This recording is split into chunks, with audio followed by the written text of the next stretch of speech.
You're listening to Late Night Radio on the SHR Media Network. Caution, there will be mature themes explored and potentially adult language used. If conservatarian words, phrases, certain concepts, or rhetoric offends you, tune out now. I have come here to chew bubblegum and kick ass. And I'm all out of bubblegum. Freedom is never more than one generation away from extinction. We didn't pass it on to our children in the bloodstream. The only way they can inherit the freedom we have known is if we fight for it, protect it, defend it, and then hand it to them with the well-taught lessons of how they in their lifetime must do the same. And if you and I don't do this, then you and I may well spend our sunset years telling our children and our children's children what it once was like in America when men were free. Vodka, the staff of life.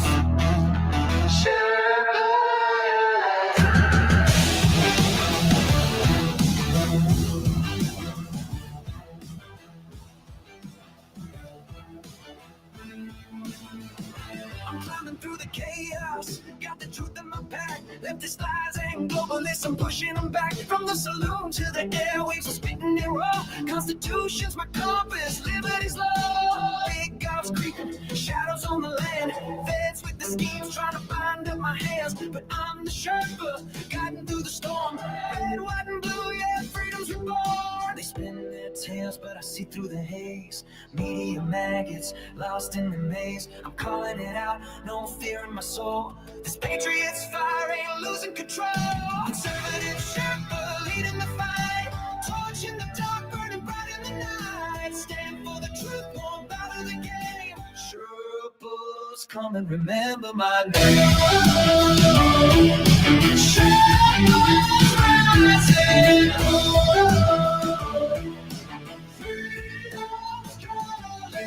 Leftist judges twisting, trying to steal our rights, but I'm locked and loaded, got them in my sights. From J6 to the border, they're selling us out. I'm screaming from the mountain, hear my rebel shout. They mock the flag, but I'm holding it high. Stars and stripes forever under God's open sky. No globalist chains gonna cage this land. I'm the Sherpa with the truth in my hand. They push their agenda, but I'm breaking the mold. Their promises empty, their hearts ice cold. Chicago's bleeding, borders torn apart. I'm fighting for the people with the warrior's heart. Conservative Sherpa leading the fight. Torch in the dark, burning bright in the night. Stand for the truth, won't bow to the game. Sherpas, come and remember my name. Sherpas rising.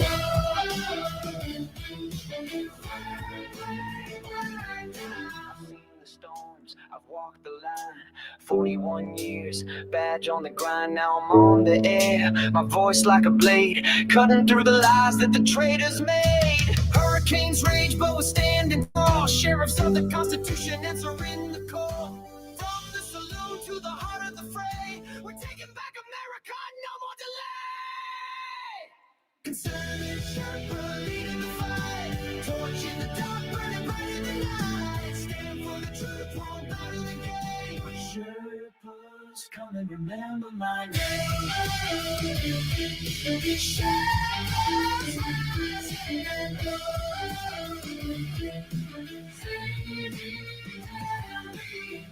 static, hear my voice resound. Conservative Sherpa, freedom's battleground. Berserk Bobcat rolls will never kneel. For God and country, this fight is real.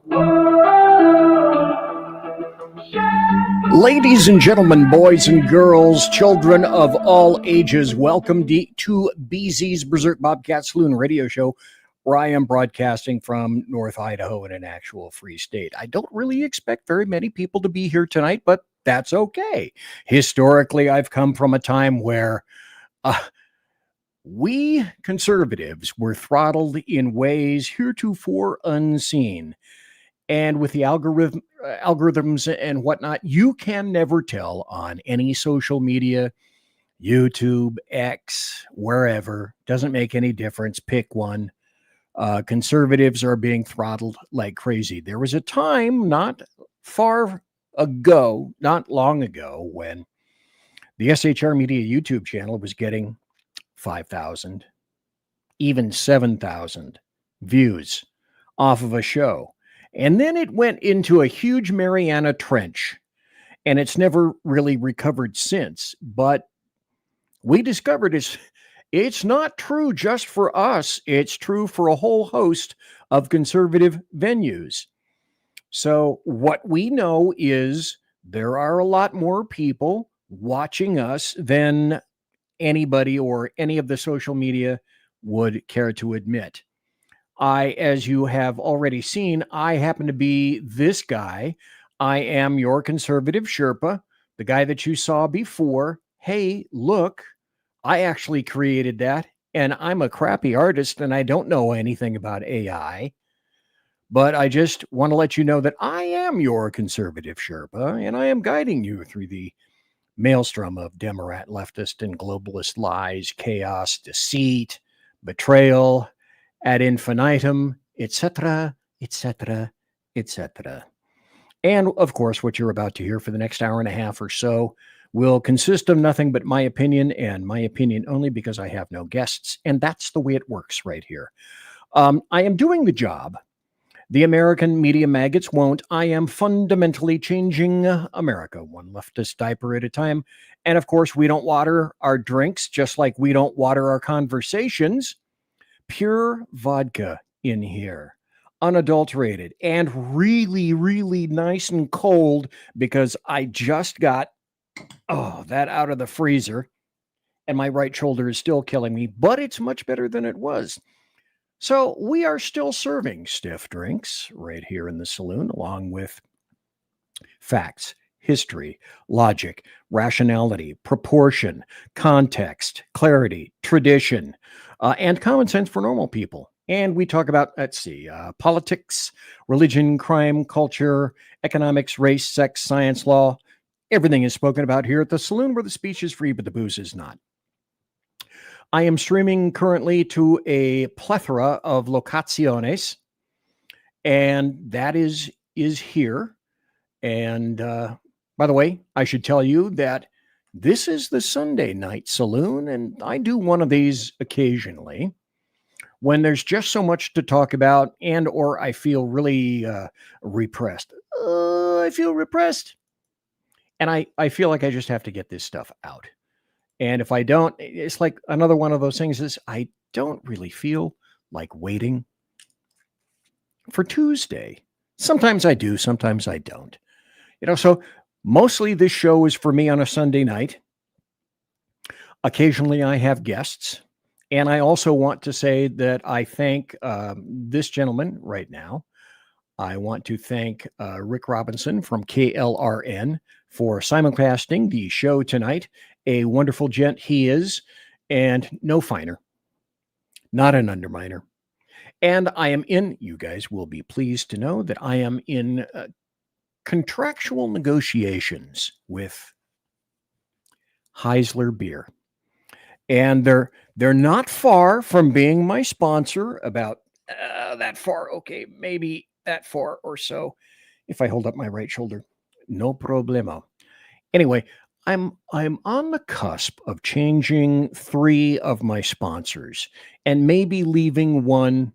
I'm not sure which one is going to be left, but I'll decide that this week. And also, I'm updating the show just a little bit later on this week, probably Thursday, when I get all the information that I need back in. And when we start the show, I also want to let you know that this is, in fact, the official Sunday Night Saloon. And I'm calling this one tonight Wheels Within Wheels, because there's so much crazy crap going on. And I'm not so sure that anybody can predict much of anything anymore. So tonight, we're going to have this, just one, a singular carousel of amusing GURP. Then I'm going to have to throw you off the ride. We're going to have some happy stories. There will be news. Stand by for news. And there will be some epic fury updates.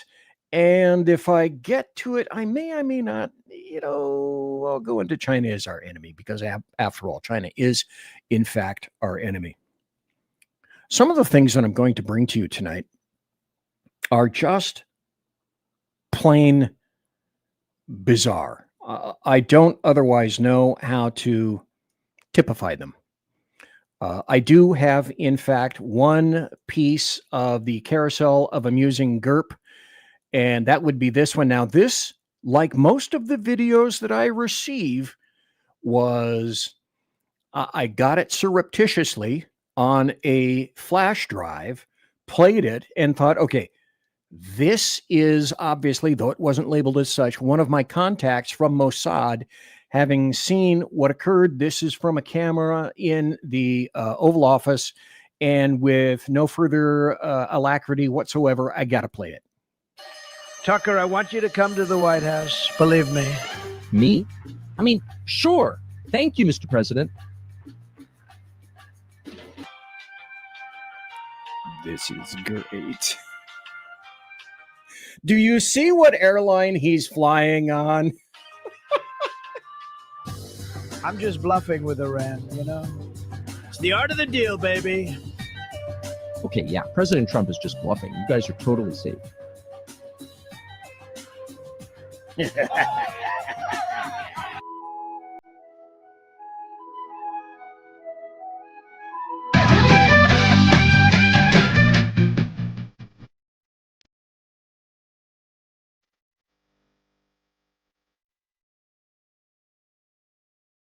Tucker, I want you to come. And thus endeth the video. And I'm sure probably 2 or 3 people were killed in the process of trying to bring that just for your eyes only. For your eyes only. I love videos like that. Okay, to be honest, I have probably 4 or 5, but you know, when you get a lot of good videos that you want to play in the show, knowing that you have a Tuesday night show coming and a Thursday night show coming, well, you don't want to play everything at once. So I will begin also by saying that, look, I have some of these, not a whole bunch of these, but I have. It's time for happy stories and good times. Here's my first happy story. This is grand. And let me see if I can embiggen this when I start.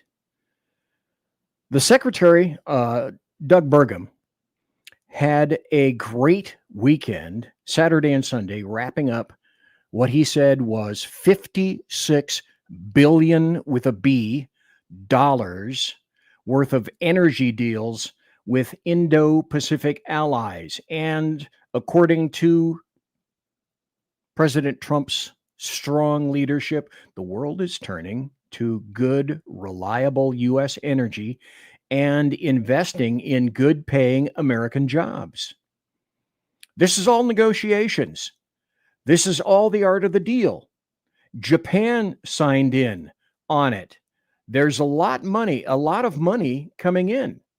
And as far as I'm concerned, that is a super happy story. There's another happy story. Japan, on the heels of this, Japan does specifically want to buy what? Our friends and allies, so they don't have to buy from adversaries, so they don't have to be dependent on sources of energy that can be controlled or constrained by a terrorist regime. So this has been part of President Trump's energy dominance policy since day one. And of course, this oversubscribed, sold out conference, every single country that was here, we did a ministerial meeting with them this afternoon with about 6 different cabinet agencies there, including, Department of Energy, National Energy Dominance Council, State, Commerce, Department of Interior. These folks, the ministers and the leaders, we had 3 presidents of countries that are part of the COFA states in the South Pacific. They all want to have energy security. They see the U.S. as a reliable partner. They see us now as the #1 oil producer, #1 gas producer, #1 LNG export. And a number of these deals that you saw, like one of the. Okay, so that creates an obvious problem solution scenario, sort of a BZ if-then equation. We have to acknowledge that the bulk of the oil going through the Strait of Hormuz, and oh my God, am I going to talk about the Strait of Hormuz a little bit later on, and another strait that will come into or be coming into play shortly. and another project that could be occurring, and information updating Saudi Arabia. We're not being held hostage. With the bulk of the oil that we get is not from Iran. And we'll be talking about that. And I'm sure you've looked up at your recent billboards, driving down whatever big street that you drive down, and you're watching gas prices go up. The gas price here in North Idaho was $3.49. It's been $3.49 for about 5 or 6 days now. Oddly enough, it hasn't really changed. And we do not have any oil refineries whatsoever in Idaho at all. And oddly enough, I'm also going to be talking tonight about Califailure and how they are losing refineries themselves. And I'll be going into that in depth, in detail. But one of the biggest reasons, one of the biggest things that I believe that this is a happy story is because Japan is coming to its senses. Japan, like a lot of other countries, are beginning to think independently. And they're realizing, like in some situations we have, and in some situations we have not. We went through Wuhan 19 in 2020. So you have to ask yourself, after being slapped down by 46, what did we learn throughout all of that? We learned that it's the states who slapped down the American people, specifically 3 states who are responsible for, in my estimation, the murder of probably close to 20,000 people. Cuomo in New York and New Jersey, that governor, and in California, Newsom. Cuomo in New York, for example, placed hot Wuhan 19 infected patients in New York skilled nursing facilities where only the weakest people, the eldest people live, killing thousands there, where those facilities have the least educated staff, the least paid staff, the least motivated staff, the least amount of equipment, and the lesser amount of doctors available. Most of those facilities don't have doctors on staff full time. And they certainly don't have them 24/7. I know that because my father was in any number of skilled nursing facilities before he passed away. So what lessons have we learned? Did we learn to buy and create and manufacture all our own PPE? No, we did not. Did we learn that we have to manufacture the bulk of our pharmaceuticals and our the pills that are so manifestly needed for biologics? We're not even producing our own antibiotics here. We're still relying on China for way too much of that. So then it goes back to, well, if we're not learning all that much, and we're certainly apparently not learning all that much about Islam, what is it that gives Japan, for example, the innate ability to say, whoa, hold up on that car wash. We're not doing the Muzzy thing here. And as a matter of fact, we're not going to buy oil from, say, conflict oil countries, like blood diamonds, conflict diamonds. There's blood oil and conflict oil. And where does all the conflict oil come from? The Middle East. So Japan, the prime minister there, Takaichi, has decided that she's going to buy American oil. And I can only say that definitely equates to a happy story.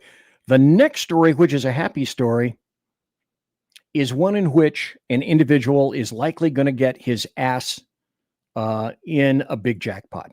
But I admire the chutzpah of this guy. As you can see here, there's a sheriff in Nevada, and you probably can't read it on portrait, and you might have a very difficult time reading it on landscape, so I will read it for you. So there's a sheriff of a county in the state of Nevada who is facing contempt charges for refusing to release a violent career criminal. So there's a guy, as you can see in the photo right here, named Joshua Sanchez Lopez.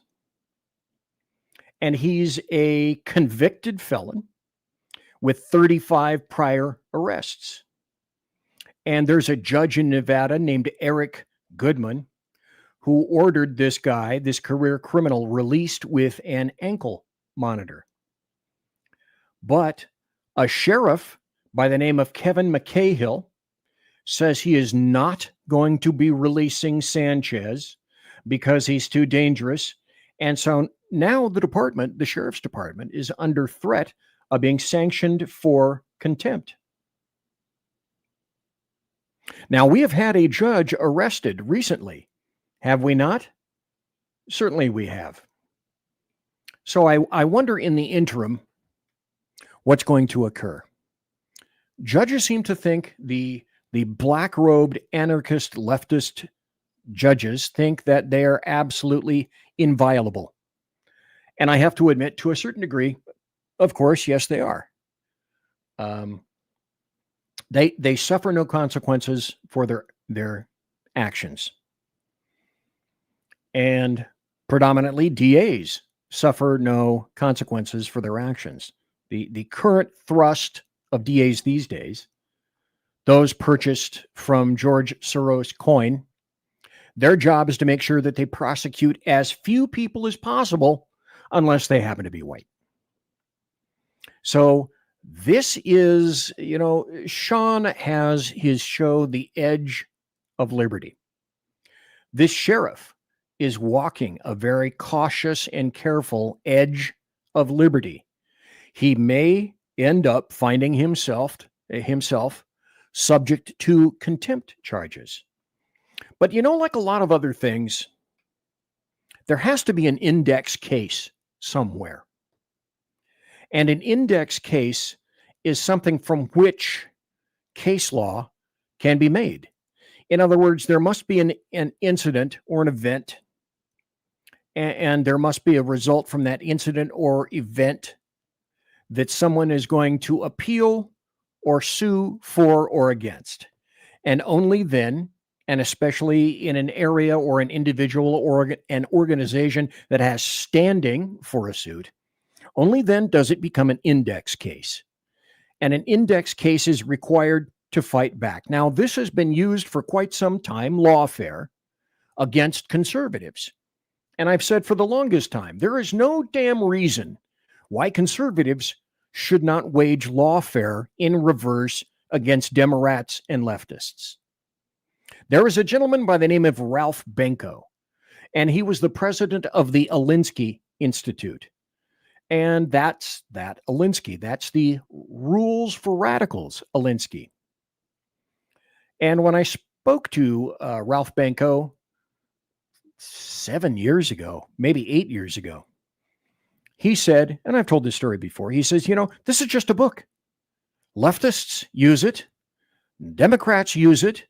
Anarchists use it. Why is it that you cannot use it as well? All the bullet points that are in that book are easily applicable to anybody. All you have to do is pick up a book, open up the various chapters, read it, and then you can make your own decisions. And that will yield your own actions. There's no reason why conservatives and Republicans haven't been able to use it. And they've fallen back time after time after time upon, well, this isn't according to the Marquess of Queensberry rules. There must be decorum. Fuck decorum. Democrats threw all of that out the window. And so that's why I say considerably. Bipartisanship and compromise. It's done. It's gone. And it should be done. And it should be gone. Gosh, I've got a couple more minutes before the bottom of the hour break. And so I can at least begin to get into this, which, and I do have some great stories coming up, which we're going to be talking about. You're listening to Late Night Radio on the SA. Quiet. This is I the one. believe that this nation should commit itself to achieving the goal before this. I've got a whole bunch of stories to talk about tonight. Some of them just occurred. Some of them are pretty important. One of them just broke. And 2 or 3 of them are just absolutely bizarre. And I don't customarily talk about the things after the break that I'm going to address. But, you know, it's like, as the show indicated, wait for it. 2, 1. I will build a great wall. Stand by for news. And the news is now. First is this, and it just came out. President Trump warns NATO of a, quote, very bad future if they abandon Americans' plans to open and secure the Strait of Hormuz.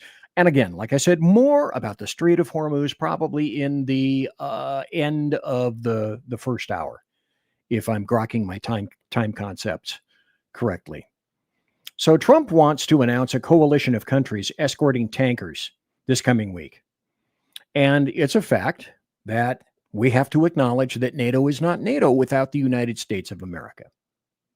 They would be weak by more than half. And Europe could potentially assist because the EU nations actually have a fairly good number of minesweepers that can counter Iran if they're deployed effectively.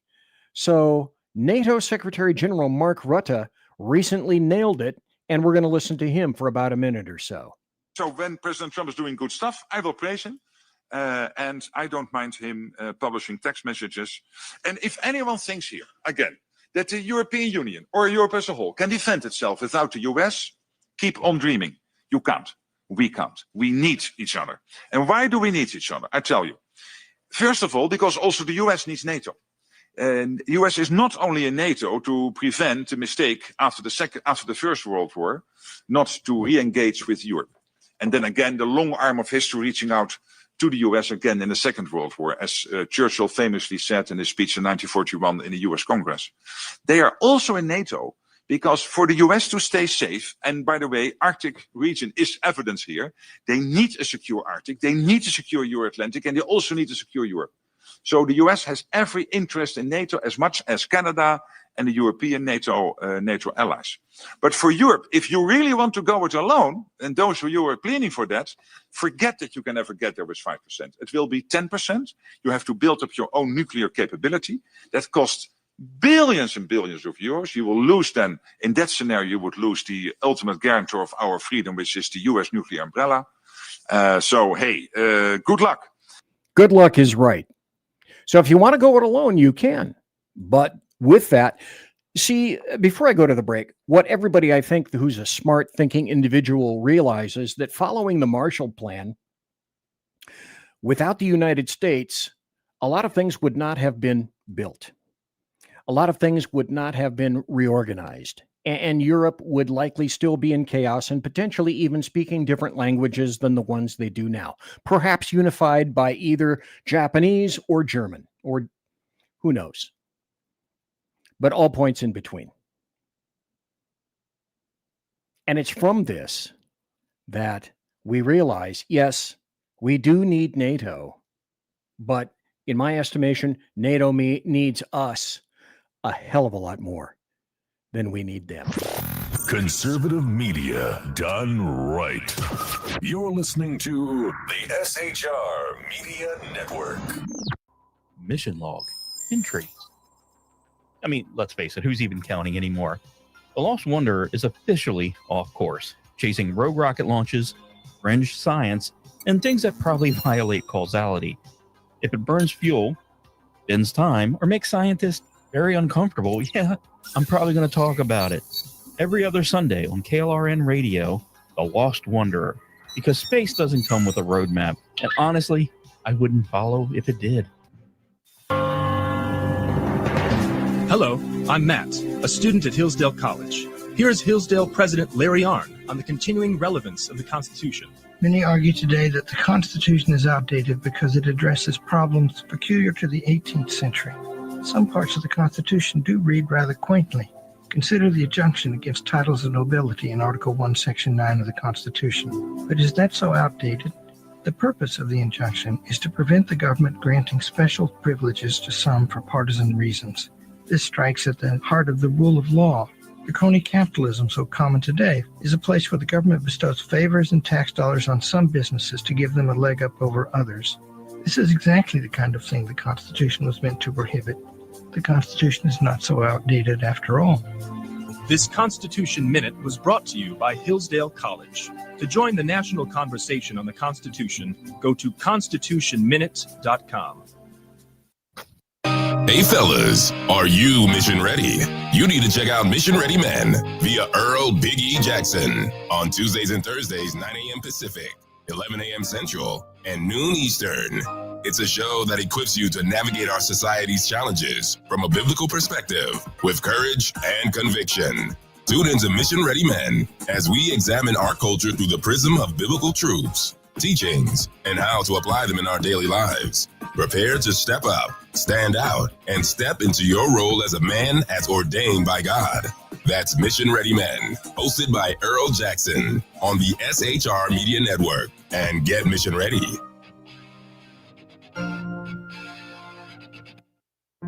Want to make an immediate difference in the life of a critically ill child?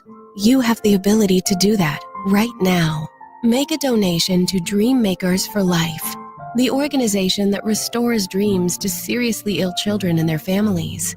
You can sponsor a dream pack for a child, which contains a clear PVC backpack, a dry erase board adventure coloring book, a journal, and dry erase markers to inspire a critically ill child to envision a future adventure and hope.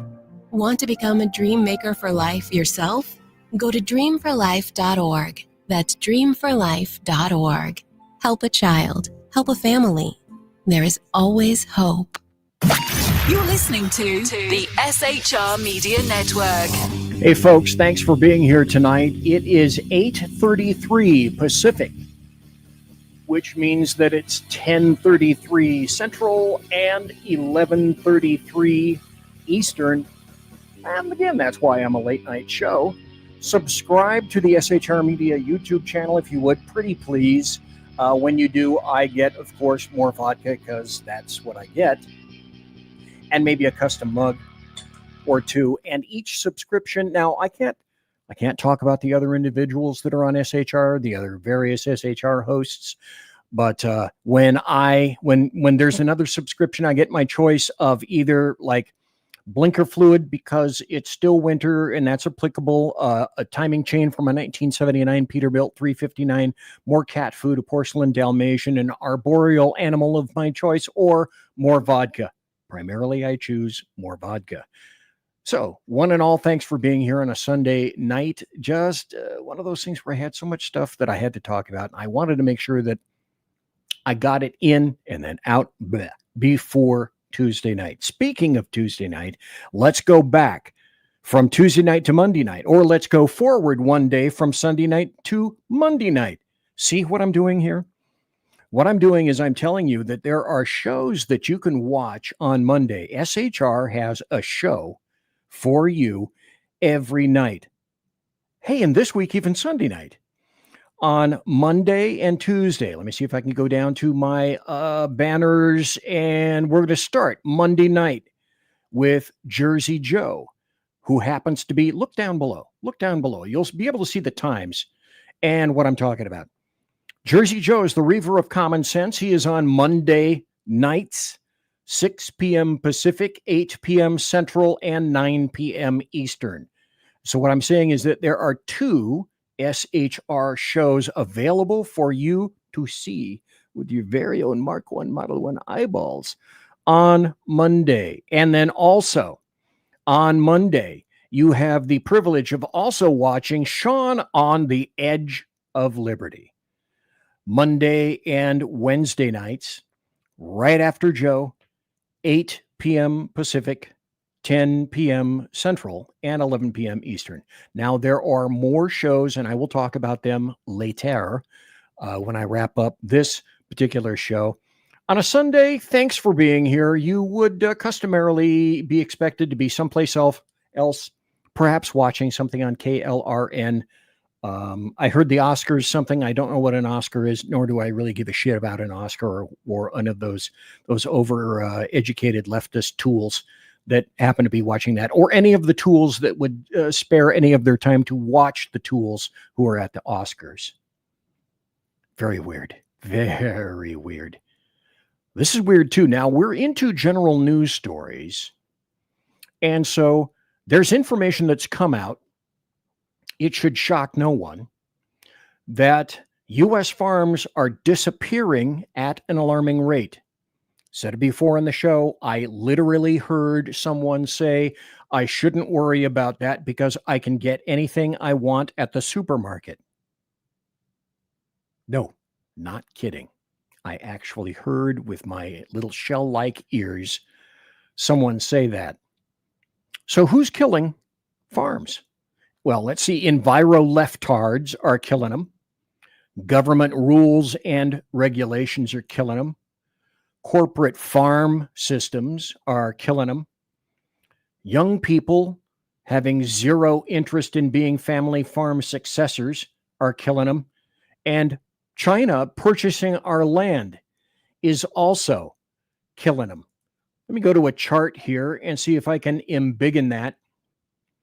So the number of U.S. farms fell 15,000 year over year in 2025 to 1.87 million.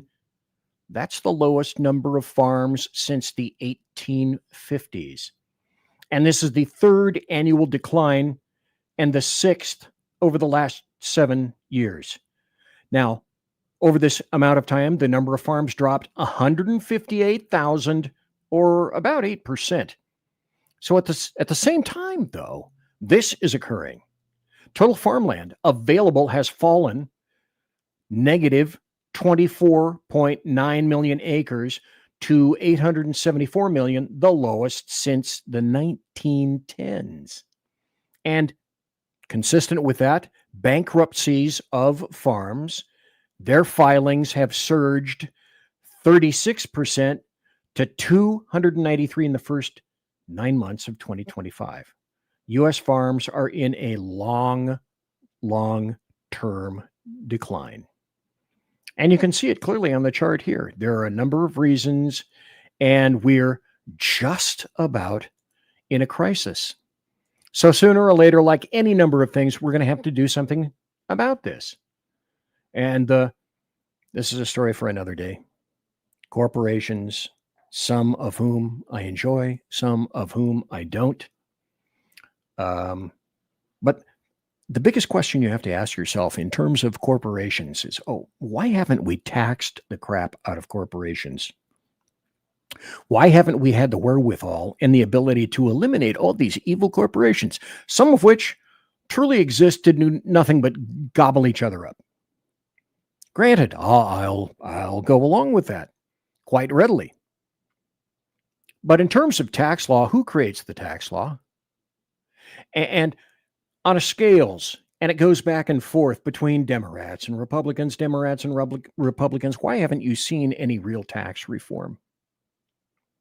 And that goes back to another story I'm going to be talking about a little bit later on tonight, because you have to ask yourself in almost every situation, cui bono. That's Latin for who benefits,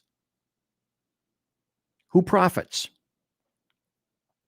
And that's the question that you should apply to almost every situation in which you encounter. Let's move on to Mr. King Racist here. King Racist is Chicago Mayor Brandon Johnson. And so information about his taxpayer-funded security detail has somehow managed to get out. And it is revealed, God, I hope you're sitting down when you hear this.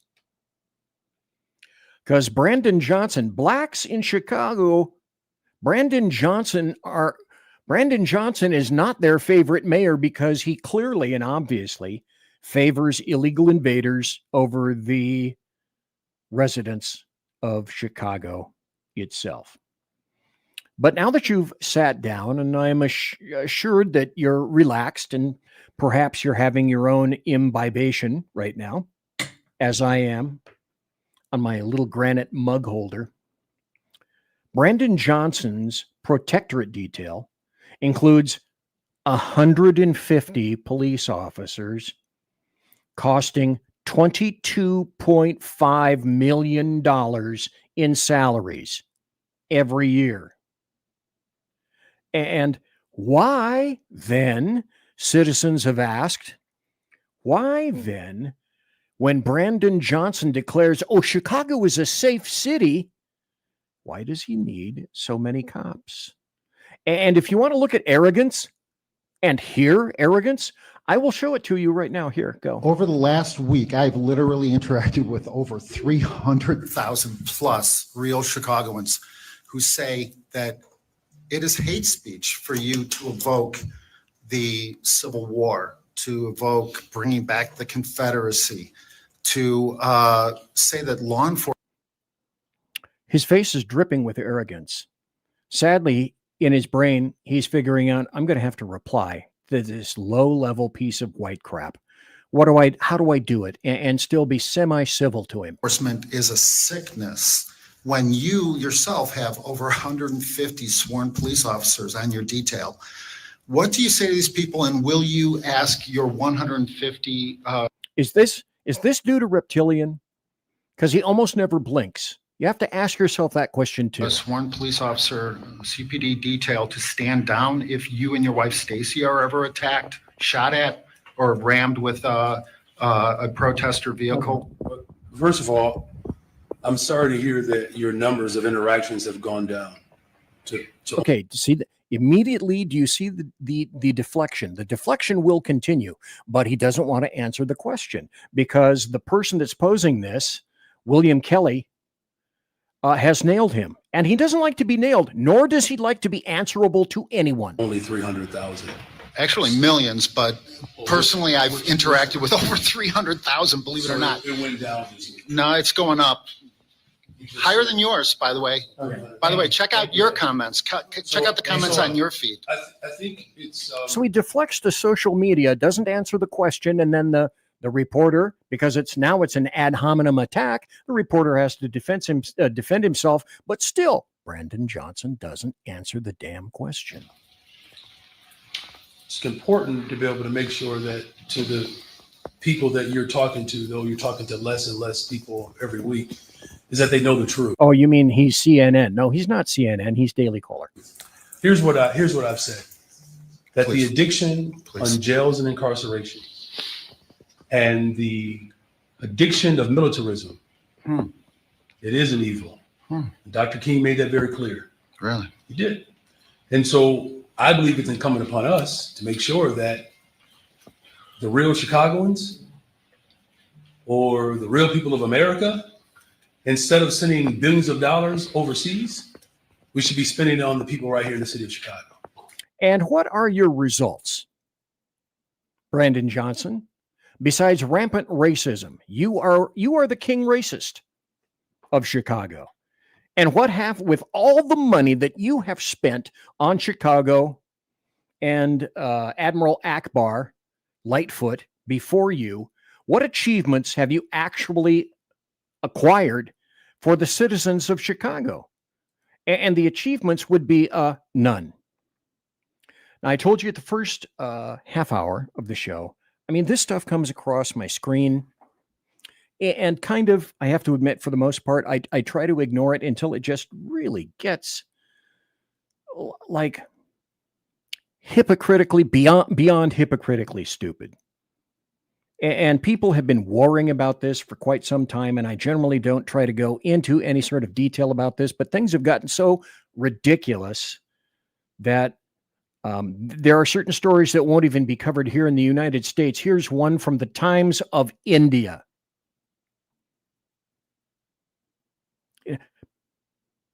People have spoken about this before, and I truly attempt my level best not to go into these wild, crazy, brainless fissures and nooks and crannies of crazy minutia. But every once in a while, I have to make a comment. This is one of them. This is a headline. Charlie was sacrificed. Candace Owens revisits Charlie Kirk's death with a controversial Freemasonry angle. Controversy quickly followed after political commentator Candace Owens shared a striking theory about the death of conservative activist Charlie Kirk. Speaking during her online series, she believes Kirk may have been sacrificed. He may have been sacrificed. She said she's been researching information about Freemasonry. And she says there's a dramatic new angle to ongoing discussions about Kirk's passing, saying that he died because he was sacrificed because of Freemasonry. Number one, that doesn't pass any test whatsoever. I don't see any of the evidence of it. And that's bad enough. You know, I laughed at the beginning of the show with Tucker Carlson because that was funny. And that's why I put it in there originally in the carousel of amusing GURP. And then I'm going to put this up because this is how ridiculously stupid things have gotten. This is from Liz Crokin. Number one, don't know who the hell she is. Number two, mostly don't care. I don't subscribe to her, anything like that. But I came across this. And I thought, like a lot of other people in similar situations, I think this individual, Liz Crokin, needs to have her ass sued off. And I'm going to read directly from the X post. And that is this. When was this? March 14th. Hey, look, that's only yesterday. And this is a direct quote. Erica Kirk is involved in the rape, torture, and trafficking of children. I came to that conclusion based off my own research and before Candace Owens started exposing this. So everyone who is trying to get me to cover up for this can go fuck off. I don't care who you are or what you claim to represent. If you are involved in the rape, torture, and trafficking of children, I will expose you. It's really that simple. Just like everything else, what is that? TP, I can't think of the organization that Charlie Kirk represented. Turning Point USA. And Liz Crokin named names and said directly, no equivocation, no, I think, no, I've heard, no, it's just Erica Kirk is involved in the rape, torture, and trafficking of children. This is evil personified. Where do people come up with this crazy shit?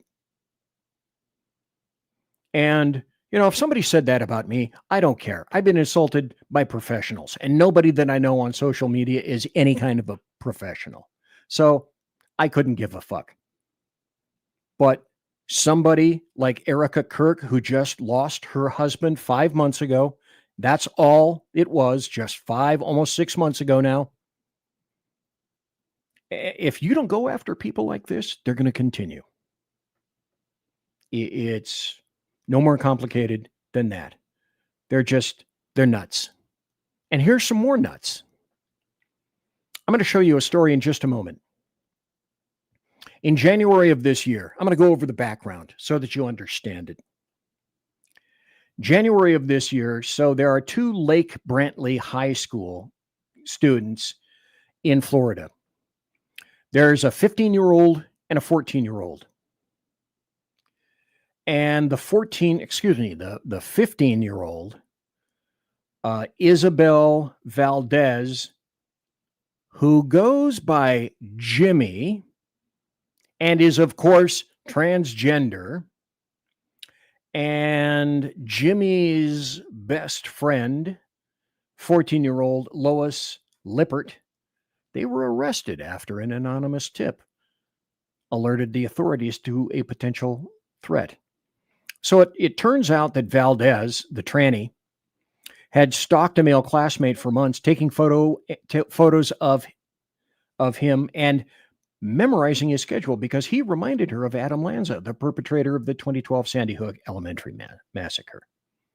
So obsessed with Lanza, she was claiming that she was hearing voices urging her to form a blood bond by killing the boy, believing that it's going to resurrect the dead shooter. She planned to ambush him in the upstairs bathroom, stab him in the stomach, or just slit his throat. Because 14 and 15-year-olds, why? They're bored. They're not going to do anything else. So it ends up, she brings a large knife, gloves, trash bags, wipes, and a Clorox bottle to school, consciousness of guilt in order to avoid a crime. So you can't say, well, they're nuts. You could try to make that argument, and clearly that argument is going to be attempted. So on January 23rd, see, both girls, see, Jimmy, the tranny, but they're both girls, are yanked from class for questioning. So the Valdez tranny says, well, okay, I'm going to confess to what's going on. And that led to arrests on attempted first-degree premeditated murder and possession of a weapon on school property. Okay, but the dealio with this is they thought it was funny. And so here's 4 minutes of this. I'm not going to play all of it, just to let you get a flavor. Wait, doing this phone? No, they're going to go to this phone. By the way, do you understand where they are? Do you see where they are? See the bars? That's the back of a cop car. This is amazingly funny and amusing to them. And I don't think there's any need to play any more of the video. But the first thing that you have to ask is, if this is the progeny, what the hell have the parents been doing or not been doing with those things? Those units are completely out of control. And sadly, more things and incidents like this are occurring and growing. Where were the parents all along? Parents have tried to be their friends, be in their good graces, and not raise them up. This is the story that I believe is going to take me through to the top of the hour. And this, the military clammed up on this, and I don't believe to this point that they have made arrests, but there have been persons identified. Okay, so you may not know that back in November, in Fort Campbell, 4 drones were stolen. And you may think to yourself, okay, well, on its face, that doesn't seem to be too bad. Well, let's go to the story and put this up. And the story is suspects identified in Fort Campbell stolen drone case, no threat to public. No threat to public. That's interesting. We'll go into that in just a moment. So the Army has identified 2 suspects in the theft of 4 small drones from Fort Campbell last November. And you're going to be thinking to yourself, oh, those are probably just those little cute little DJI drones. You fly them around in the air and you have fun. Not exactly. So this first began when it came to the attention of USCID in November of last year, 2025. And so Thursday, the Army confirmed that there was enough good evidence captured about the missing drones, including possible whereabouts. But they say that the drones are not a threat to the public. Well, let me go into this with a little bit more detail if I might, because there's a lot of information that the military has covered up with regard to this. And that's the following. Number one, how the hell does this happen? How does somebody come into a base, an army base? Now, people have suggested that the suspects might have already had passes and ways of getting into the base itself. So another BZF then equation. If so, then this is an inside job. But the other questions that you need to be asking is, why did it take 4 months and public tips to solve? So U.S. Army CID released these pictures that I showed you prior. A couple of guys walking down a hallway. And those tips that the public provided is what helped ID these two suspects. And while you may think that, yeah, okay, these are just little drones, and they're not the big drones that have 8 to 10 foot wingspans, and they're loaded with explosives, and they're a one-way kamikaze drone. No, they're not that kind of drone. However, these were not, as I indicated, they weren't kiddie drones. They are highly restricted military-grade platforms equipped with thermal imaging, autonomous flight capabilities designed specifically for mostly one thing: battlefield recon and surveillance. They say they have an idea where they are, but the drones themselves are still missing and they have not been yet retrieved. So BZ suggests that you do what I call the logical extension. And the logical extension is this, because you have to think about what could happen under these kinds of situations. So let's see, electric grids and water supplies and various forms of infrastructure are all vulnerable to these things. We have seen that in Ukraine, and we are seeing it now in the Middle East. So, and let me also go, if I might, just a little bit further back. Anybody remember, say, November through December of 2024, what happened in New Jersey? Anybody remember that? How about the Eastern Seaboard being flooded with all those drones? How about drones having been reported over military facilities? And in that time, in that area, those areas, the Eastern Seaboard, the northeastern United States of America, everybody was predominantly paralyzed. Remember 2 years prior to that, under the Biden administration, when China floated a school bus plus sized surveillance balloon languidly over Alaska down through Canada and then into the United States of America over some of our finest military facilities, because a balloon has a long, just a languorous time taking photographs and surveillance and collecting ELINT, comment, SIGINT, and then storing it and or sending it in live time back to China, because it was a Chinese balloon.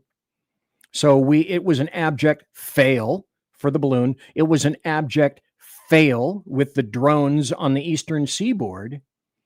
And so what is happening with these particular drones? So again, the questions that you have to ask are, who are these suspects? And for whom are they working?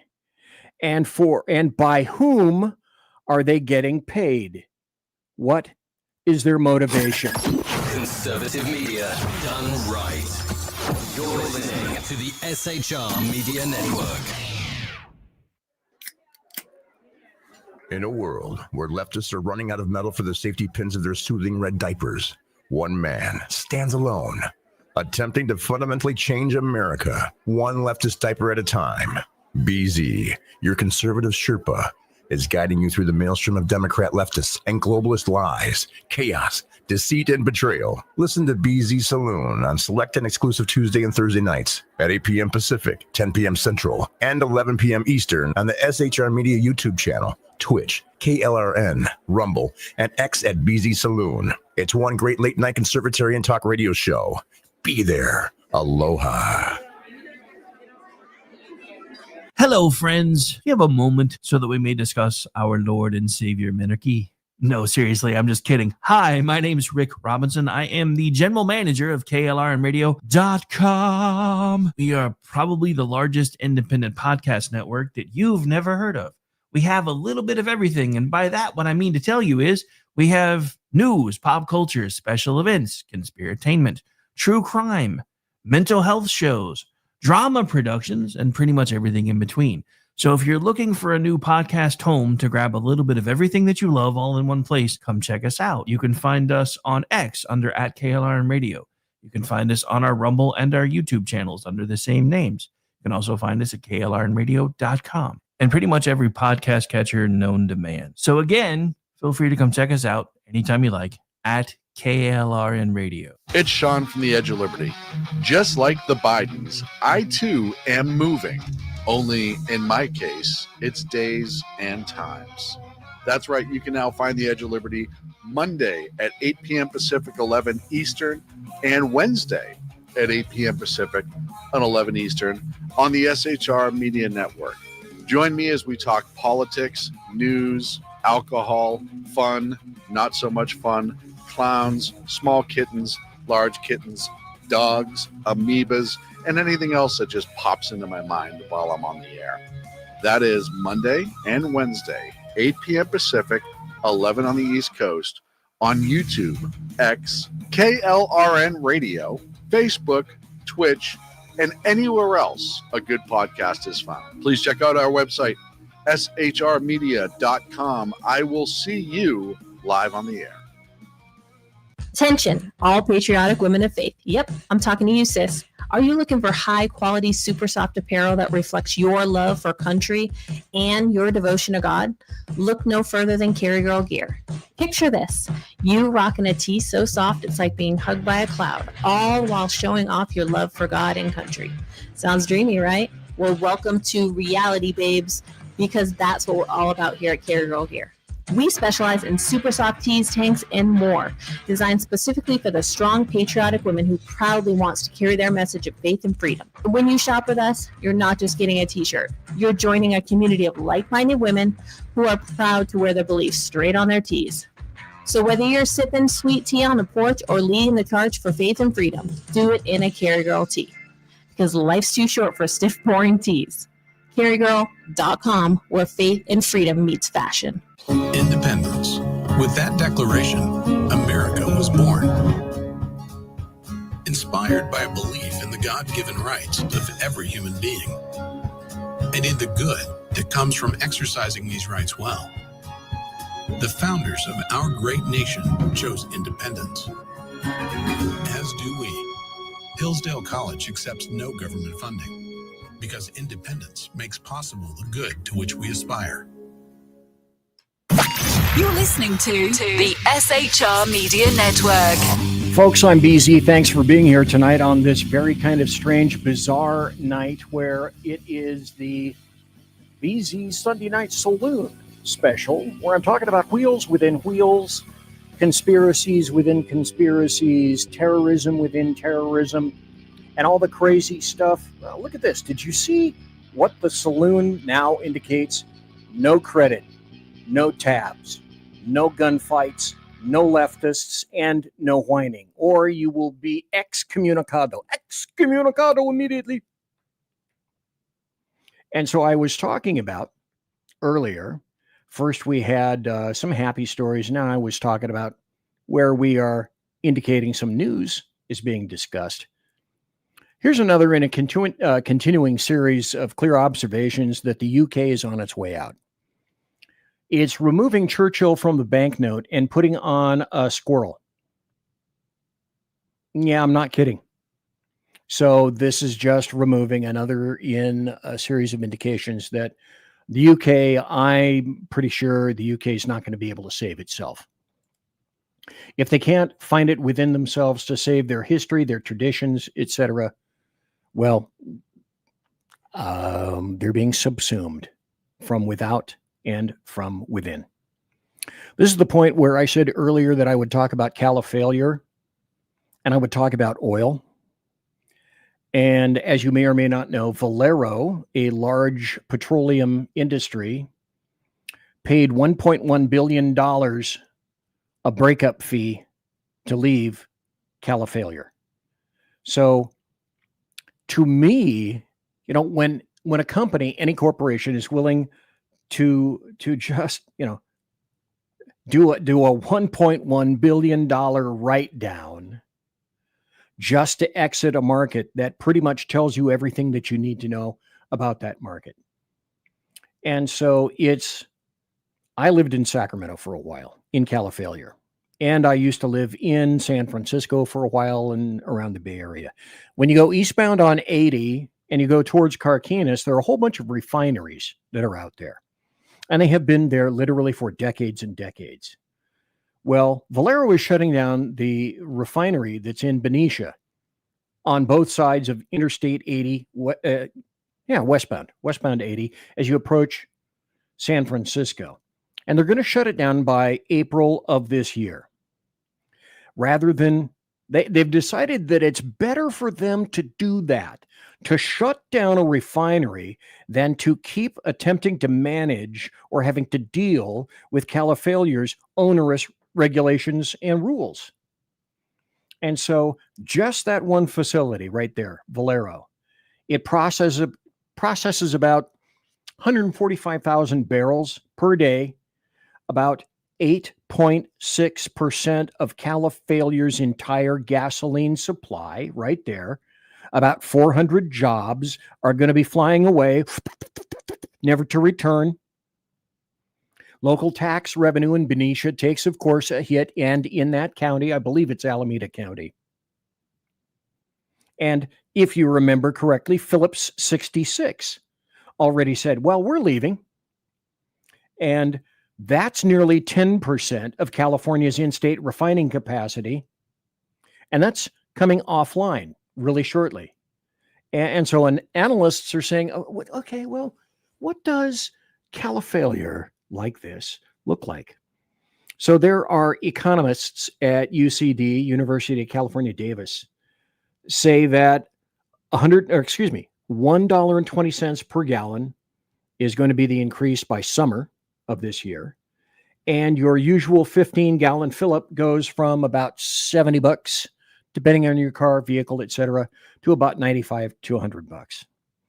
And also Stanford Energy also said, you know, removing this amount of refining capacity increases the risk of big supply disruptions and extreme price spikes. So the funny thing is, well, you're removing essential energy infrastructure at a time while demand is still growing. AI data centers, electrification of vehicles, industrial reshoring. They're increasing energy intensity. They're not reducing it.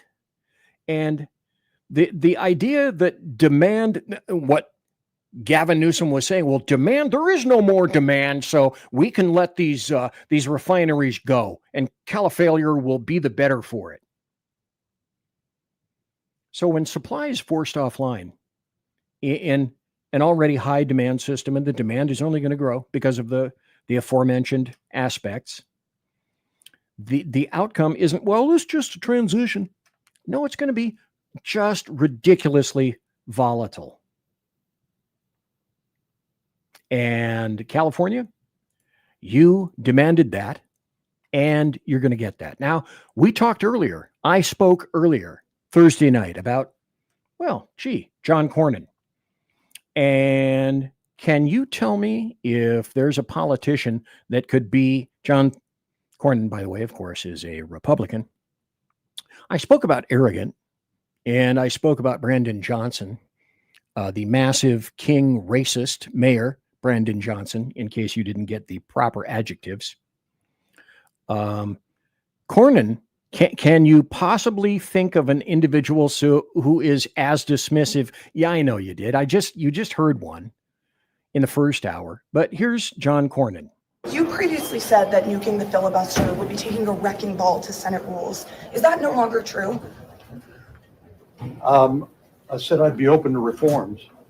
What would you say to those who say you just changed your mind to win the president's endorsement?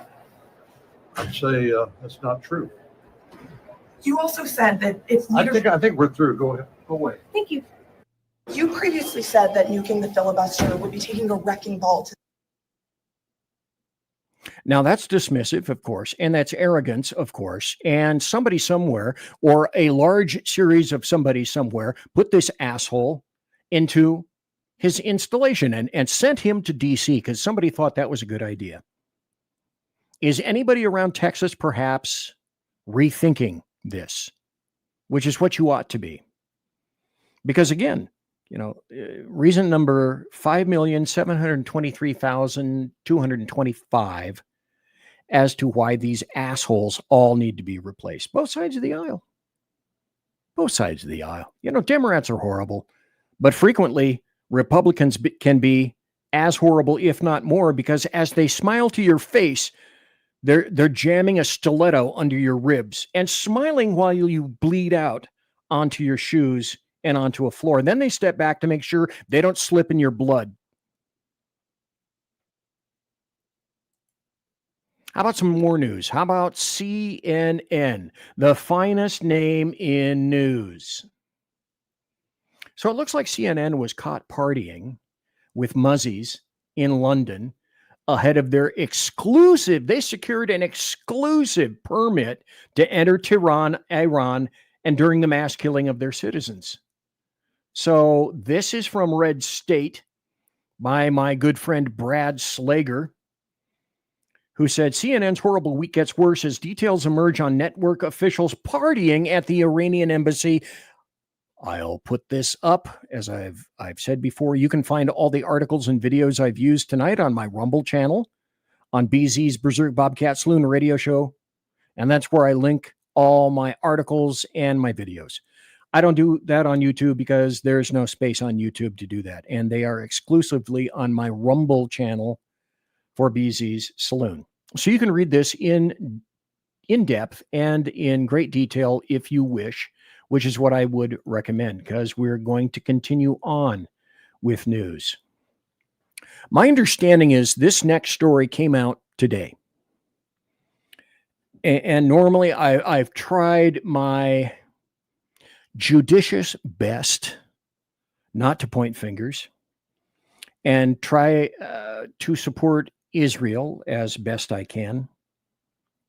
Occasionally it becomes a very big challenge to do that. Because here's from TikTok. It's almost a minute. The ADL has a CEO, I believe he is, of the ADL, by the way, is the Jewish Anti-Defamation League, in case you didn't know. And the ADL's CEO named Jonathan Greenblatt. Please be sitting down, because I don't want you to fall over and swoon and hit your head and die. So this dude says most of the violent extremist-related events in the past 25 years have been perpetrated by right-wing extremists.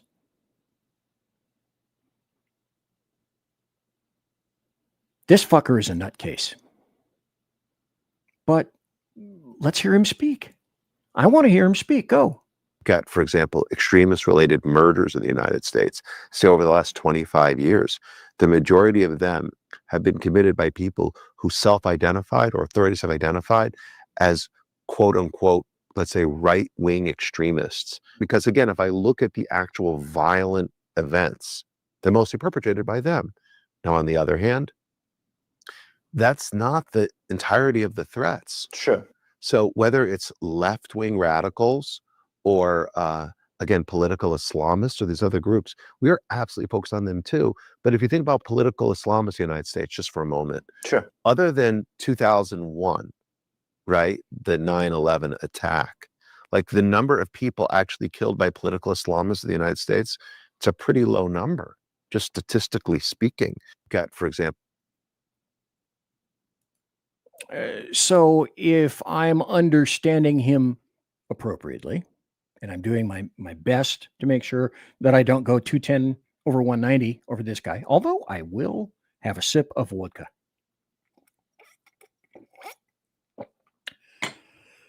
Because I need it to talk about this story.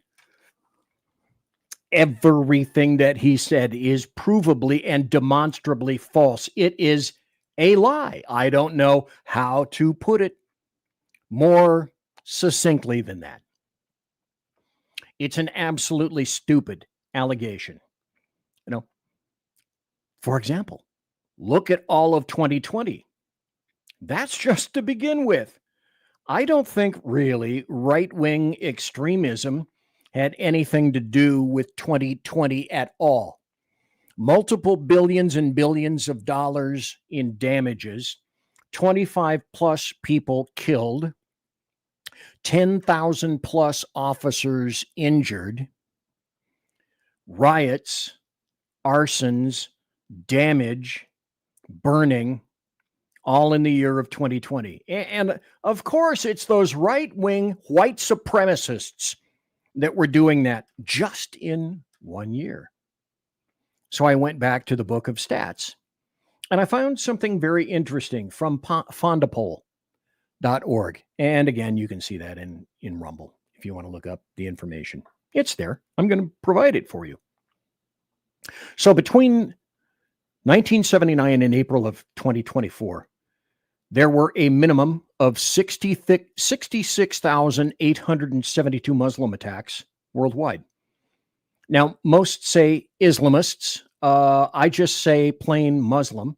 Those attacks killed at least 249,941 people.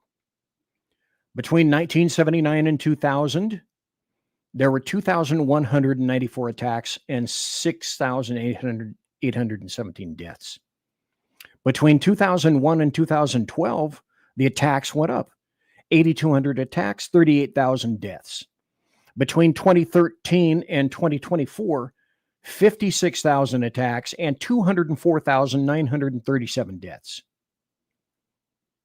And the sad thing is, ADL's Jonathan Greenblatt cannot apparently be bothered to reveal and search for easily discoverable facts.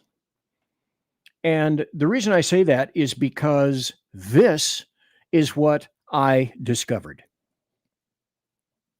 Because he went back and he mentioned, okay, if you open the Muzzy Islamist terror door, I'm going to walk the fuck through it. I almost said something similar to, and shove these facts up your ass, but I'm kinder than that. So that's not what I said, and that's not what you heard. But all I needed to do was go to fondapol.org, Islamist terror attacks in the world between 1979 and 2024. It's a publication. You can go there and look. And this guy had zero interest in doing that, in seeking out the facts, and all the interest in the world in making himself a victim and making the suspects in all of this white supremacists. As you already may or may not know, 2 white supremacists can't keep a secret. And they can keep a secret if one of the 2 is dead. But the world is not being run by white supremacists right now. The United States is not overrun by white supremacists. It's the exact opposite. So I'm going to show you a post that has had 31,000 likes in under 24 hours. Because as this individual states, America has had enough of radical muzzies in the country. Here's what jihadis have done in the past week, comma, Greenblatt, comma, you asshole. One shoots up a bar in Austin, Texas, kills 2, shoots 14. Muzzy. Another one lights a Molotov cocktail and throws it at Christians in New York City. Muzzy. Another one throws a nail bomb or shrapnel IED at Christians in New York City. Muzzy. Another one tries to bomb a Southwest flight going from Nashville to Fort Lauderdale. Muzzy. Another one throws another IED shouting Allahu Akbar at a protest near Gracie Mansion in New York City. Muzzy. Another one makes a bomb threat and forces a plane to land in Atlanta. Muzzy. One other drops a bomb threat at Kansas City Airport. Muzzy. And the DHS is reporting that jihadi threats across churches all across the United States right now are completely exploding. Muzzies. So the weird thing is, radical Islam, Islamists, Muzzies, is the one religion that the left is going to fight for until their dying breath, for whatever reason. And Christianity is somehow always the problem. Funny how that works. And the horrible, horrible white supremacists that are linked and aligned to Christianity. All the terrorists.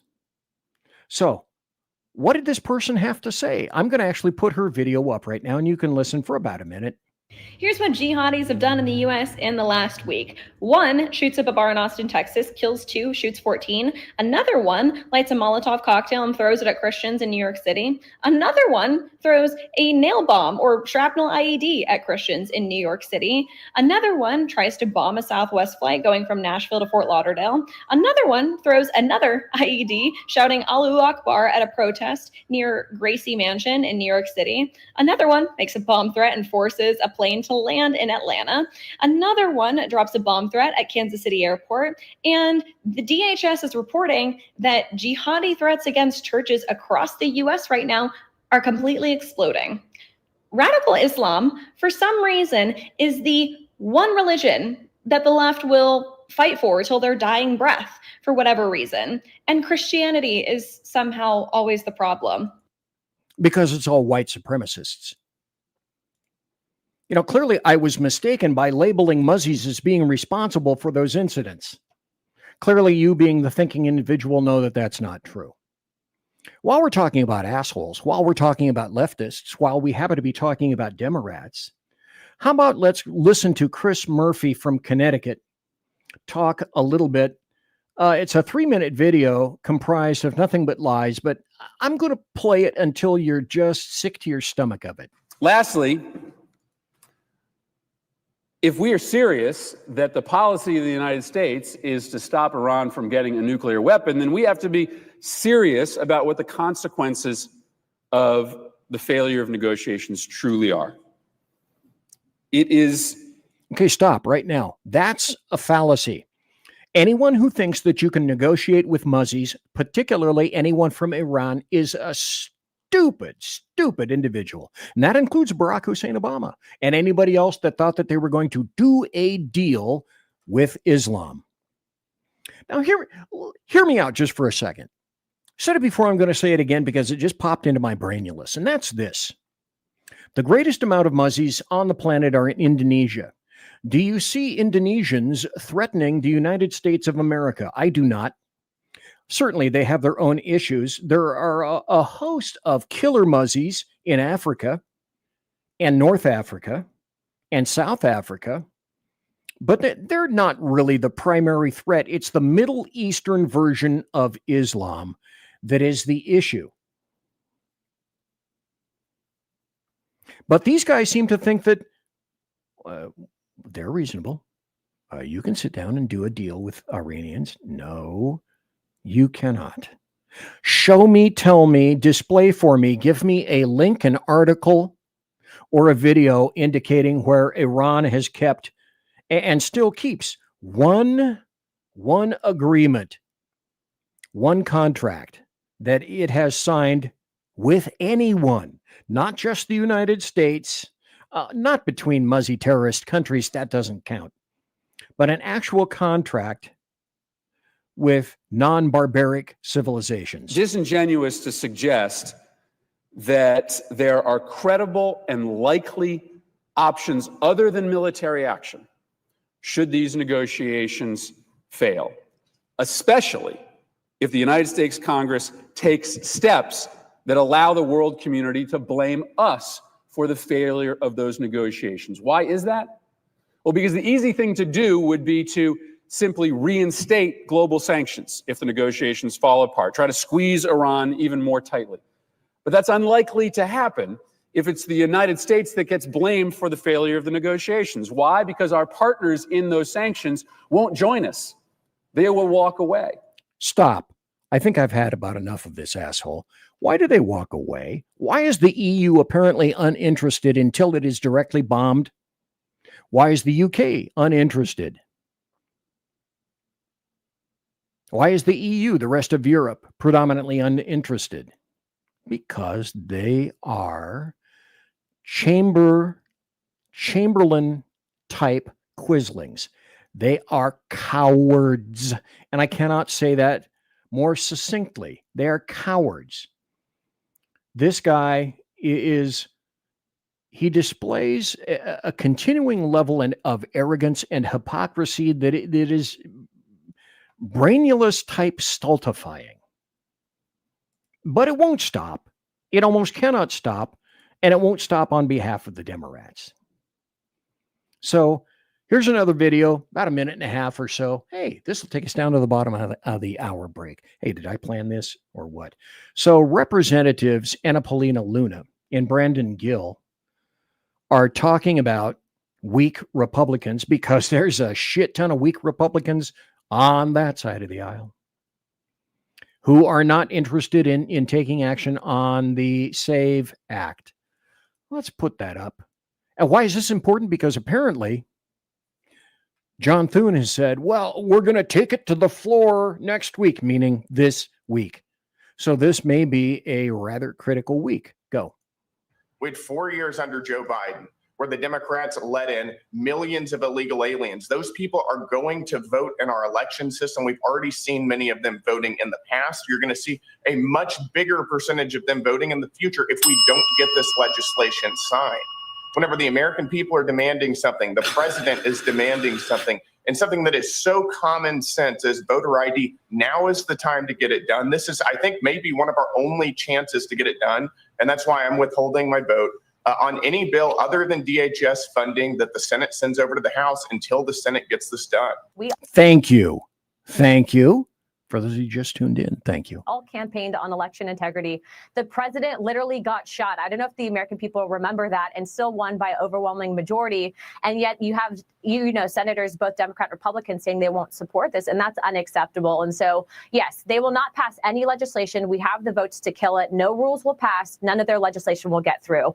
Again, excellent. I do think, though, that FISA, the only way that this is going to actually pass with Save America is by attaching it to it.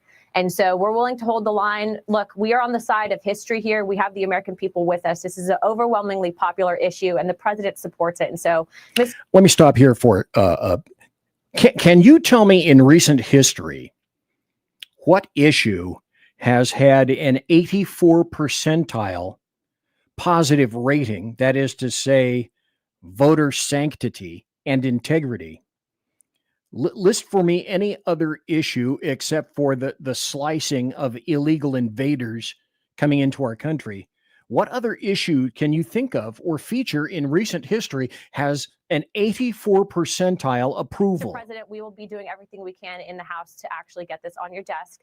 And yes, that means going up against the Senate. The Senate said that they didn't have time to debate this on the House floor, yet they literally had time for a dog parade. So there's no excuse for not embracing the standing filibusters. Leader Thune, I'm asking you directly to stand up for the American people, force your senators to do their job. But in the event, you will not have any legislation passed, and we will attach it to FISA. So those are your options. And those options, it's like, this is a perfect time to do it right now. Let's see, if you're going to fight Iran, when do you want to do it? You want to do it when Iran is really strong, or do you want to do it when they're weak? You want to do it when they're weak. So when do you pass something like this? When you can steamroller the shit out of the Democrats. Conservative media done right. You're listening to the SHR Media Network. Listen in to the Reaver of Common Sense, where we cut through the noise of news and politics with a show equipped for bombast. Tune in Mondays and Fridays at 9 p.m. Eastern, 8 p.m. Central, and 6 p.m. Pacific, featuring a refreshing dose of reality. Jersey Joe fearlessly tackles the tough topics with no nonsense. Just pure common sense. Visit shrmedia.com, where you can hear the Reaver of Common Sense in action. He may not always be polite. He may not always be refined. But one thing's for sure. He always tells it like it is. Are you looking for a way to boldly express your faith and love for your country? Then check out Seven Armors, the premier apparel company for patriotic men of God, where faith meets freedom in style. Our t-shirts are more than just clothing, they're statements. Bold, stylish, and meaningful. From timeless messages to modern designs, we've got something for every patriotic man of God. Wear your beliefs proudly with Seven Armors gear. Don't miss the chance to wear your faith and freedom on your sleeve. Visit 7armors.com today and join the movement. That's the number 7armors.com. 7armors.com. Faithful, vigilant, steadfast, passion. Are you looking for bold and honest conversation about the issues shaping America? Well, let me welcome you to Unleashed 101 with Jeremy Hansen, where we take you beyond the headlines. We dive into politics and culture, struggles of everyday life. It's raw, real, and unfiltered. If you're ready for truth with a punch, pull up a chair and join us. That's right, Unleashed 101, where real talk feels like home. Find us at unleashed101.com, Spotify, Apple Podcasts, iHeartRadio, and more. We look forward to seeing you. Unleashed 101 with Jeremy Hansen.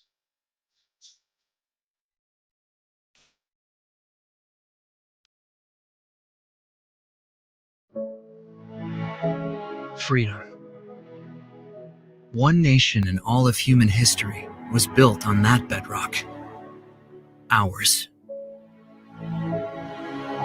A republic of the people, by the people, and for the people. Self-government requires freedom, just as freedom requires an individual willingness to self-govern.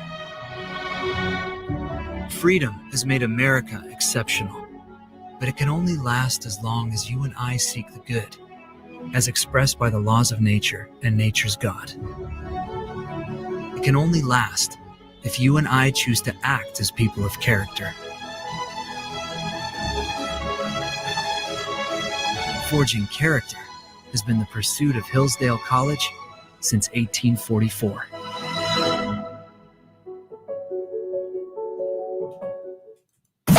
You're listening to the SHR Media Network. The final 25 minutes are here.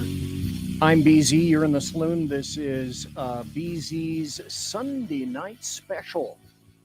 Wheels within wheels within wheels.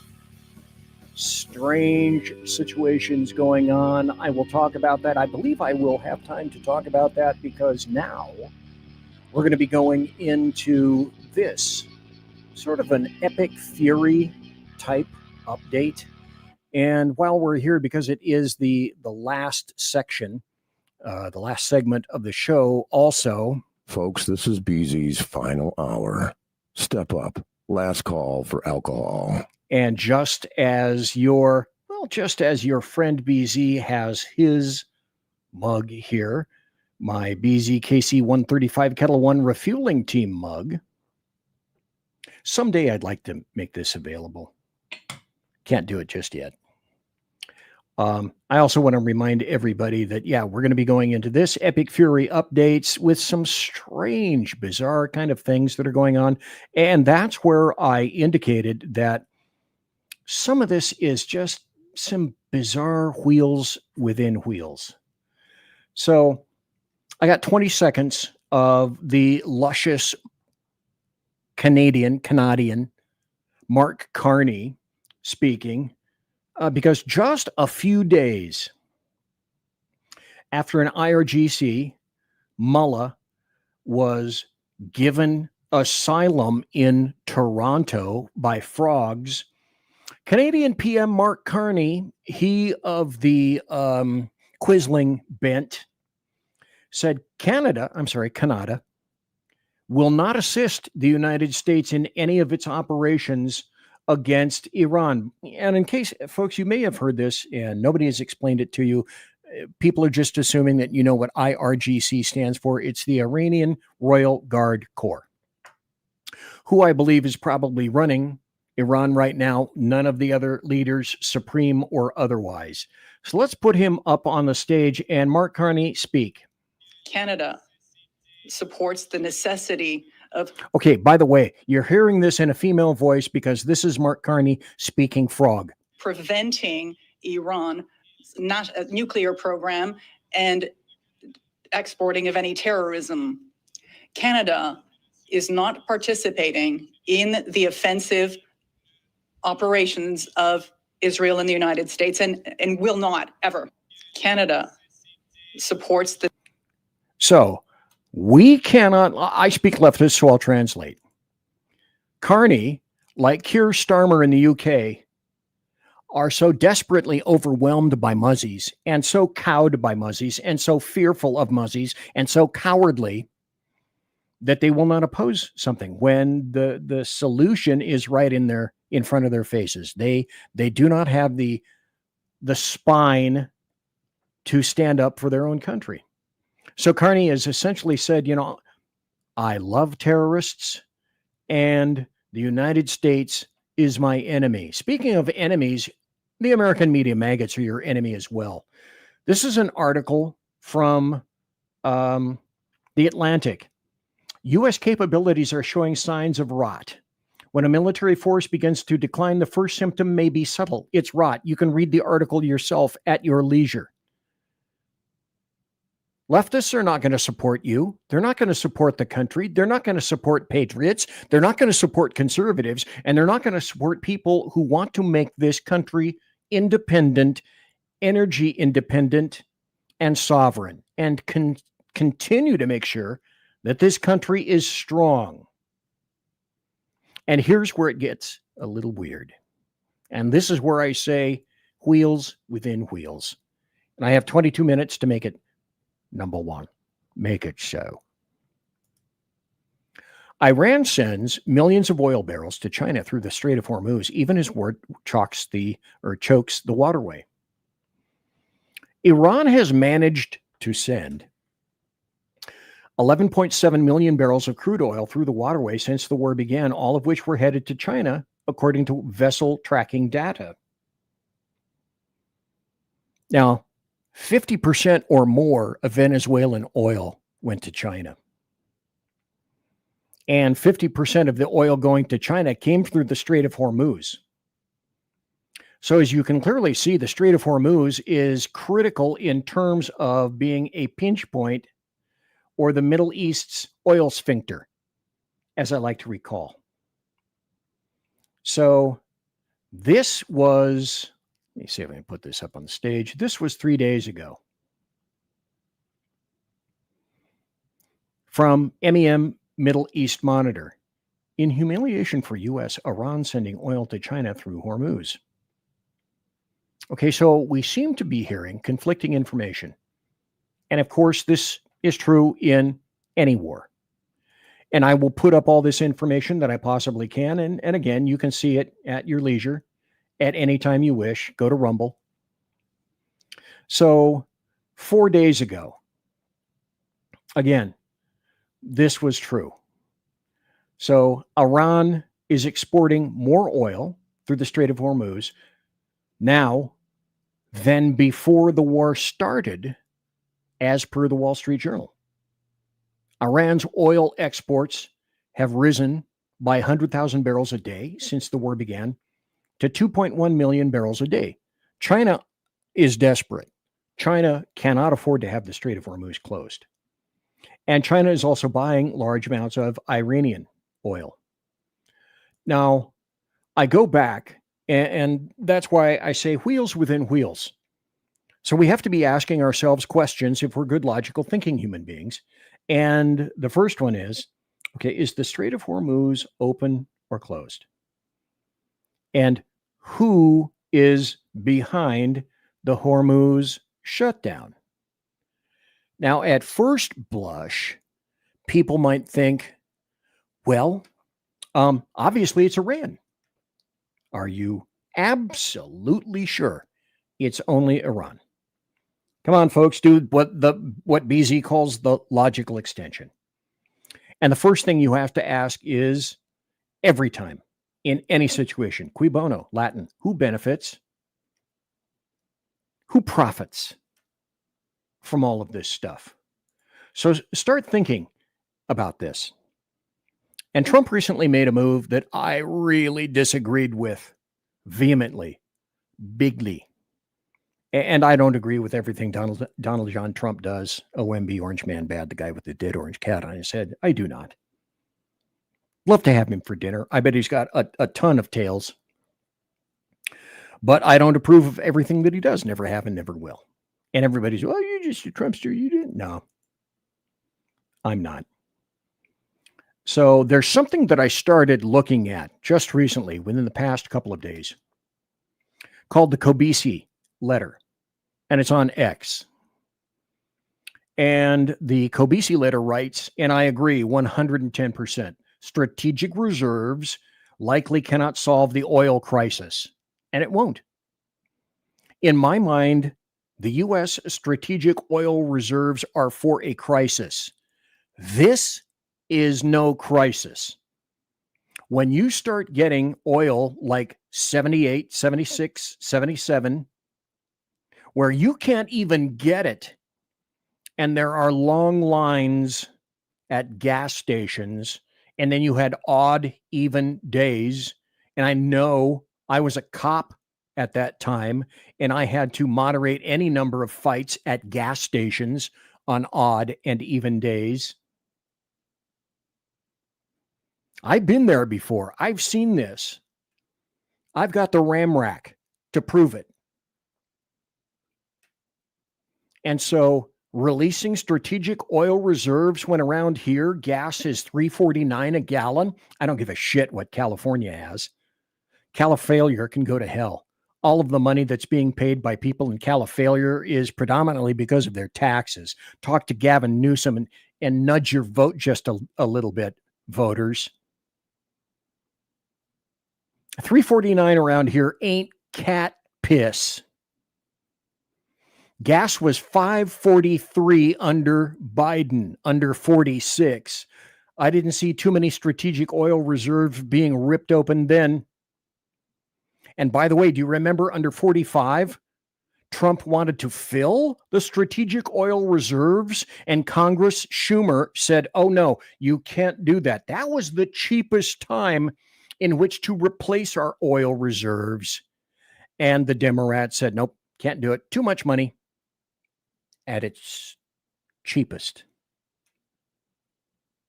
That's ridiculous. So this was, to me, this was not a smart move. This was not a smooth move. This was not an intelligent move. But I talked about the oil sphincters of the globe with regard to petroleum. So they asked a great question, and I'm going to put this up in just a bit. Folks, do you know where the Bab el-Mandab Strait is? You pretty much have a good idea where the Strait of Hormuz is. So let me see if I can put this map up. Now, see where it says Qatar and that little point of land above Oman and that little point of land in between, directly above Oman. That's the Strait of Hormuz. Now look left towards the Red Sea. And you'll see another pinch point down the very bottom. It doesn't exactly cover it, near the Gulf of Aden, in between Yemen and Eritrea. And that's the Bab el-Mandab Strait. So the question goes, is anything happening there? So since the Strait of Hormuz has been the focal point of all this junk, because it accounts for, if it were unregulated and open, more or less 20 million barrels of oil daily.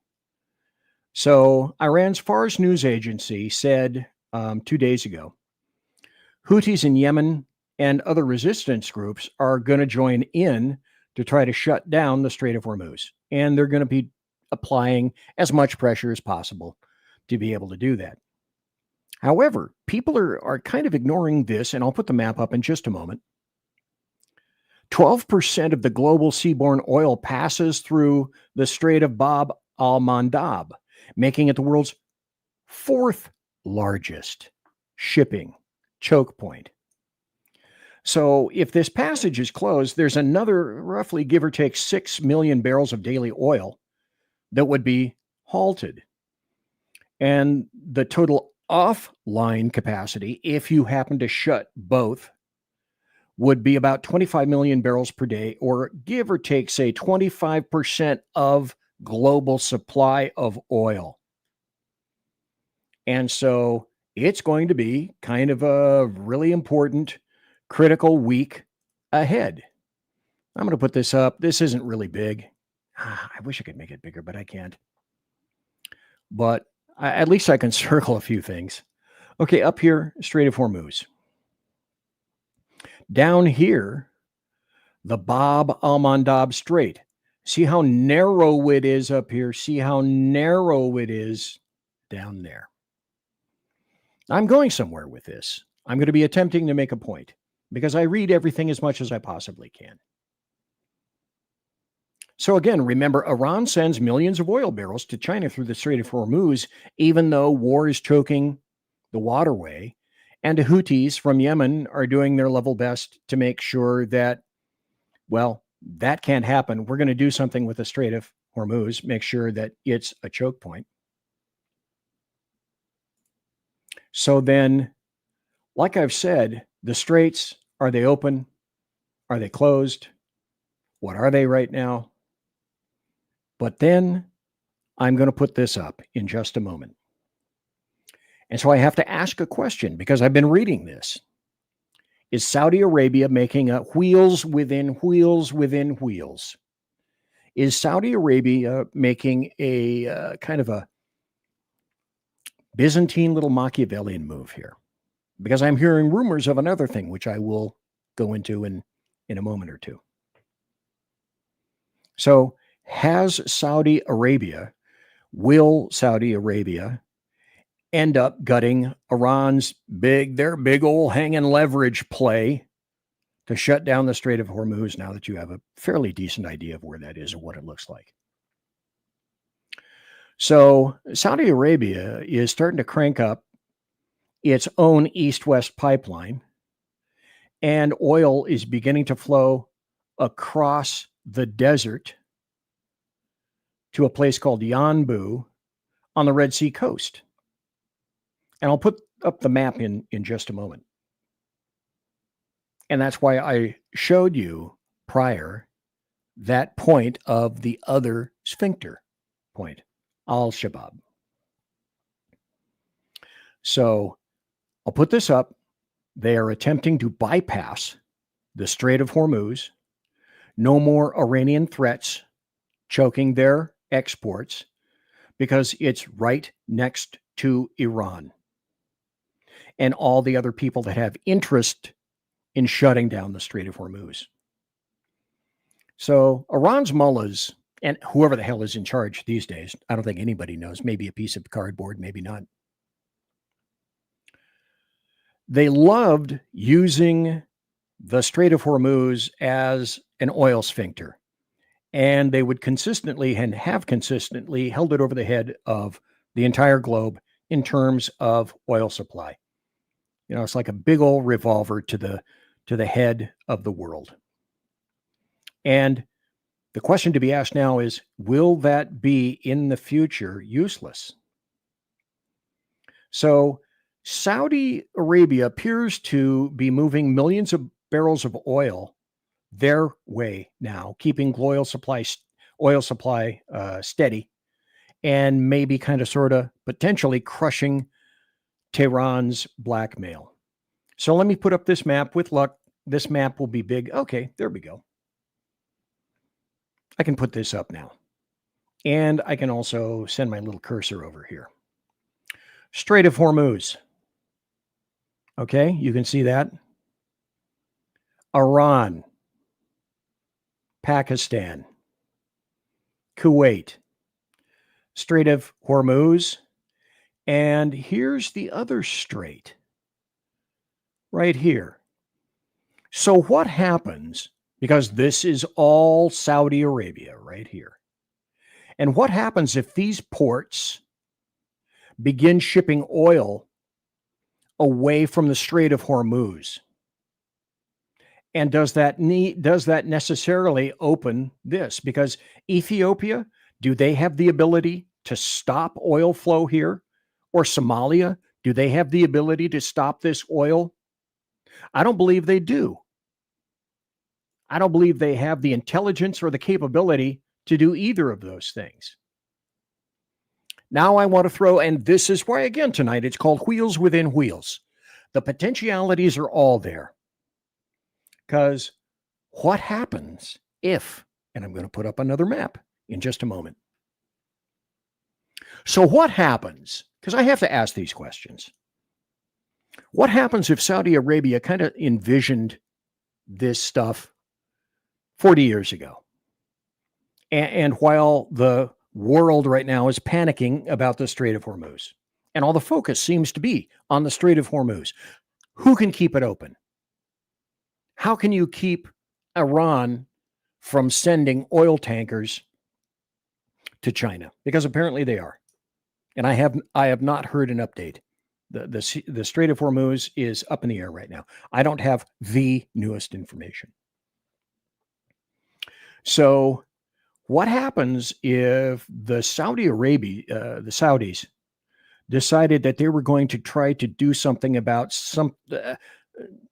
try to make an alternate, create an alternate in the form of, I don't know, a 1,200 kilometer pipeline for oil from the Persian Gulf straight over to the Red Sea and avoiding the Gulf of Oman, bypassing the Strait of Hormuz completely.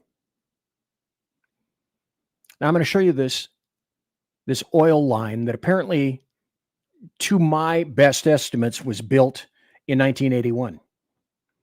And the Saudis are attempting to activate it, if they have not already activated it, here in 2026. So what that means potentially is 7 million barrels a day flowing through the desert right now on Saudi soil. So if you want to attack this, you're going to have to attack your Muzzy neighbors on Saudi soil. Iran threatened to choke the world's oil. And those are, well, the Strait of Hormuz is one predominantly major oil sphincter. So a quiet project from decades ago, like I said, from about 1981, looks like one of the smartest geopolitical moves ever, and it may be paying off in the not too distant future, if it is not already. I do not know for a fact. This is prognostication. These are events of which I've heard. Now in this, I can take my cursor over here. Strait of Hormuz, right here. Red Sea, right here. Al-Shabaab Strait down here. You can't see it because it's not in the picture. But Iran, way over here, can't really do anything about it. If they're pumping oil through a pump line to Yanbu. Ships right here capturing the oil and then exiting the Red Sea. Is that possible, you say? These are things I'm hearing. Now, is it absolutely 100% true? Time will tell, because it is consistently wheels within wheels. And that's why I wanted to do this show tonight, to illustrate to you in the Sunday Night Saloon that there's a lot going on. And that's why I wanted to make sure that I get the information out tonight, Sunday night, and maybe you can watch it in podcast a little bit later on, maybe tomorrow. So there's a lot going on. We do not know the full answers. We won't know the full answers. But apparently all there are alternatives. And the answer is, yeah, potentially. Because if we remove that choke point, the Strait of Hormuz, and do an end run through the Red Sea to another strait, the likes of which Iran does not and cannot shut off, then we may have won. Also, there's one thing that I want to point out. Just throwing it out there. I do not know for a factorious that this exists, but I believe it does. There's a new weapon out that the United States apparently has that was allegedly to stay classified for another decade. But it is a soft kill electronic warfare device. No bullets, no bombs, and a lot of destruction. And it's been said that we apparently have a capability that a lot of people didn't know about, an electronic warfare system mounted on Blackhawks that can shut down an entire battlefield without firing a single round. And so apparently what the soft kill system does, it shuts down all enemy communications instantly. It disables mid-air drones. They fall from the sky like dead birds. Directed energy blinds every sensor, radar, and targeting system in range, collapses entire command networks in seconds. No gunfire, no explosions, just silence. One of the most dangerous electronic warfare comes from the disc-shaped objects attached to this Black Hawk helicopter. While the Pentagon hasn't officially disclosed the specific hardware, military experts often call this a soft kill system. So how does it actually work? To understand the weapon, you first have to look at what it did. The most likely candidate for a weapon that creates that kind of internal pressure without external sound is a high-power microwave device. It relies on something called the Frey effect. The weapon, probably carried by a Chinook or a Black Hawk helicopter, fires a focused beam of pulsed microwave energy, not sound waves, that passes right through the skull. These beams are absorbed by the water in the brain tissue and the fluid in the inner ear. This energy causes a minuscule rapid heating of the tissue, less than 1 degree Celsius. Stop. I'm going to have to wrap the show up. But let me ask you this. Have you heard this before? Didn't you hear something remarkably similar to that? Like some of the Venezuelan soldiers were saying, U.S. soldiers came in to Venezuela and they said they had some kind of a weapon that completely decimated us. We'd never heard of it before. We'd never heard it before. And it went through us like shit through a goose. So I'm wondering, was that similar to what was used already in Venezuela to get a non-elected dictator, Maduro, out? Just a question.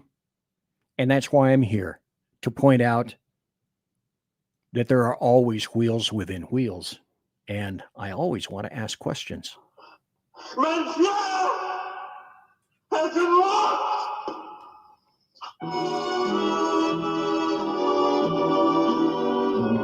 So, ladies and gentlemen, boys and girls, children of all ages, thanks for listening to BZ's Berserk Bobcat Saloon radio show live and direct tonight on the SHR Media Network, and also simulcast by Rick Robinson's grandiose KLRN.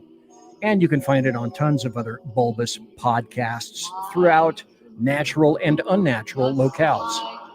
Promotional consideration, as by normal, this is going to change, by the Lockheed Martin Skunk Works, by Shure and Electro Voice microphones, by Arrakis, the people that make my mixer, and also Pratt & Whitney engines. I may be keeping them for a while. because they produce and manufacture dependable engines producing thrust you can trust. Tonight, tiaras are by My Little Pony. I don't have any cool logo to show you, but it's green. In honor, I guess, of upcoming St. Patrick's Day. And thanks to my personal KC-135 Kettle One refueling team with whom I shall be consorting in less than 10 minutes. To everyone who is here tonight, thank you kindly. Everybody, God bless, take care, and be safe. Everybody quiet down now and get some sleep. Night, everybody. Night, Mama. Night, Ben. Good night, everyone. Good night, Mama. Good night, Daddy. Good night, children. Good night, Daddy. Good night, Elizabeth. Good night, John Boy. Good night, Jim Bob. Good night, Jim Bob. Good night, Jim Bob. What's going on? I was asleep. What's everybody doing? Good night, Good night, Jim Bob.